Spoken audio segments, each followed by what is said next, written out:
ఇప్పుడు చూపిస్తా చూడండి. ఈ గుంట చూసారా, ఇంత పెద్ద గుంట. అదిగో సెక్రటేరియట్. ఆ సెక్రటేరియట్ కరెక్ట్ గా ఆపోజిట్ గా ఇంత గుంట అనమాట. ఎవడన్నా ఆ సెక్రటేరియట్ ని చూసుకుంటూ అట్లా వచ్చాడనుకో ఈ గుంటలో పడి చస్తాడు. అసలు ఇదేం గుంటారా బొంగు? ఇంతమంది పోలీసులు వెళ్తూ ఉంటారు, ఇంతమంది జనాలు వెళ్తూ ఉంటారు, అసలు ఏం గుంటారా ఇది? సీరియస్ గా హుసేన్ సాగర్ ని ఇక్కడ కూడా పెడదాం అనుకుంటారా ఏంది? ఇంత పెద్ద గుంట సెక్రటేరియట్ కి ఎదురుగా ఇదేంది అసలు? ఇది పడి చస్తాడు మామా. ఇంత రూట్ మంచిగా ఉంటే ఇదేంది అసలు? రోజు ఇంతమంది తిరుగుతూ ఉంటారు, ఇంతమంది రెస్పాన్సిబుల్ గా ఇది క్లోజ్ చేద్దాం ఇది అది ఏం ఉండదా? సీరియస్ గా అసలు టేక్ కేర్ చేయాలి కదా.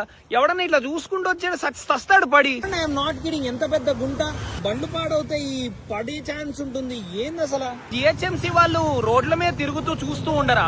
అస్తమానం ఒకళ్ళు కంప్లైంట్ ఇస్తే తెలుస్తుందా? పోనీ ఇదేమన్నా నార్మల్ ప్లేస్? శివుణ్ణి కనుక నంది త్రూ చూసినట్టు ఈ సెక్రటేరియట్ ని గుంట త్రూ చూడమనా? ఏంది ఇంత పెద్ద గుంట? ఎంత డేంజర్ అసలు? Please take care of this immediately.